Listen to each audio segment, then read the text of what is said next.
Hello, everyone. It is a great pleasure to see you again. This is Chapter 5 of the Business Marketing Analysis Beginner's Guide, which will discuss what are business and marketing effectiveness indicators. Let's get started. Business and marketing activities often require huge investments, so it is essential to verify the effectiveness of their performance results.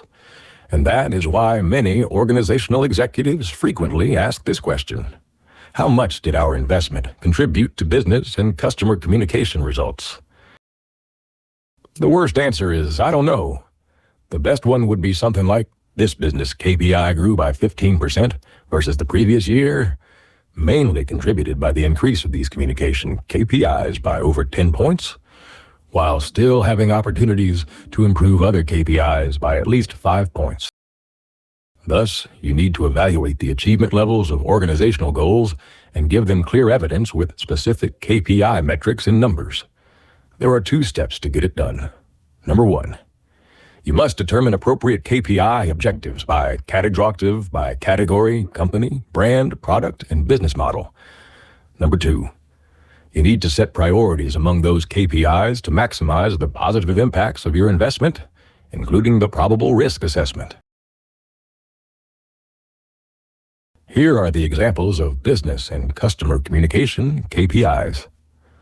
From a business standpoint, most organizations focus on sales volume and value, share percentage, revenue, profit rate, year-on-year growth rate, and the number of user acquisitions, store visitors, registrations, applications, requests, etc.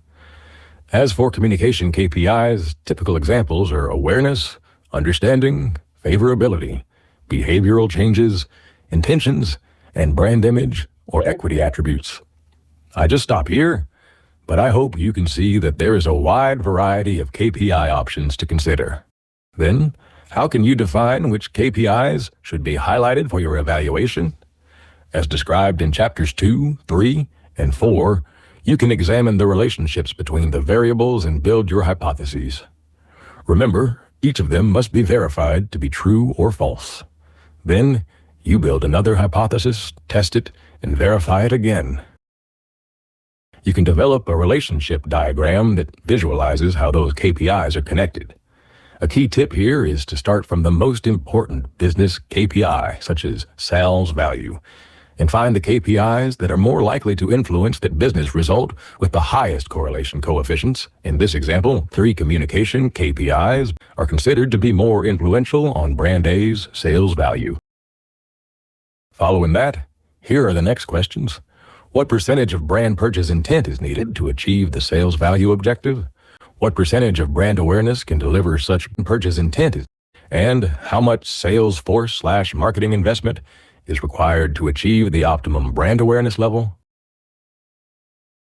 Now, these examples illustrate how you can determine the optimum KPI objectives. The left graph sets sales value on the y-axis and purchase intent on the x-axis. Based on the formula indicated by curvilinear approximation, the sales objective of $250 million will be achieved if you secure 32% of brand purchase intent. Then, the right graph shows percent of purchase intent will be secured when you deliver 51% of brand awareness. And to achieve that 51%, $90,000 per month will be required. You can summarize those numbers in a very simple chart like this. So far, you have defined KPI benchmarks by looking at the relationships between the selected 2 variables step by step. There is another method to determine business impacts by considering multiple variables at once, called predictive modeling or market mix modeling.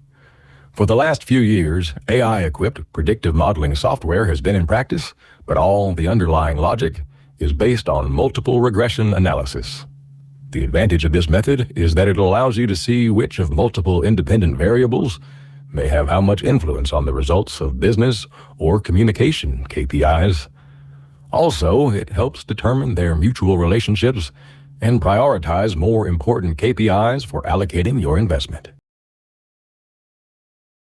Before moving to predictive modeling, Here are some examples of brand exposure metrics.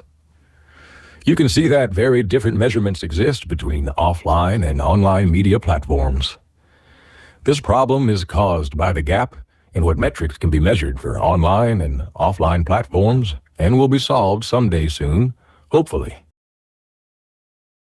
Now, let's talk about the basic concepts of predictive modeling. Please note that it requires a specialized statistical analysis tool. Therefore, our focus here will be on explaining how to interpret the obtained outputs and findings to derive hypotheses. The basic concepts of predictive modeling and outputs are: the estimated brand A's sales value as compared to the actual sales value. In this case, the accuracy of the model estimate is indicated by the coefficient of determination, usually called R-squared value. Since the R-squared value is calculated as the squared correlation coefficient, 1.0 means a perfect match, showing only positive numbers. And the closer the absolute value is to 1.0, the more accurate the estimate will be. In the below example, the R-squared value of 0.89, 0 indicates a high level of accuracy. In other words, brand A's sales value trend can be predicted from these independent variables based on statistical significance. Also, you can determine the level of contribution ratio of each dependent variable to the objective variable. For example, the average price contributes 9% of sales value. Among advertising activities, digital and TV show the highest in the range of 7 to 11%. In many cases, a certain amount of base percentage exists, meaning that proportion cannot be explained by the selected dependent variables. If it occupies over 50%, consider what kind of variables are missing for your prediction. Additionally, predictive modeling provides standardized coefficients that can be used to understand the power of influence by variable. This is how it works.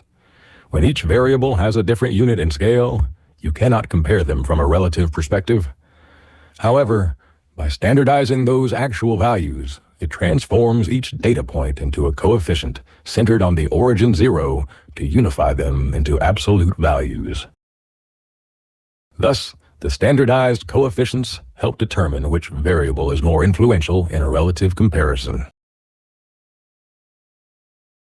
While knowing those benefits, remember that there are some watch-outs for using predictive modeling. Firstly, it can give you only directional inspirations for which variables should be more prioritized. Secondly, your decision must be based on a broad perspective rather than getting caught up in individual numbers. Grasp the trends and facts with speculations, then discover key differences and similarities. Thirdly, you must increase your logic repertoire by thinking wise of the cause and reason behind results. Be flexible by accumulating as many case experiences as possible. Next, you need to set priorities by dependent variable. Supposing the objective variable is brand sales value, you can choose the appropriate criteria to evaluate their performance based on strengths and weaknesses. Then, calculate the overall scores with specific guidelines aligned. The larger the score values, the higher your priority becomes.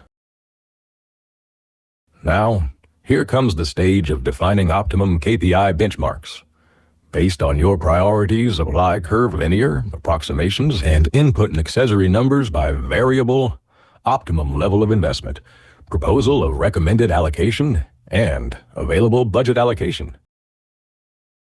As a last note, there are 3 tips for the optimum KPI benchmaking.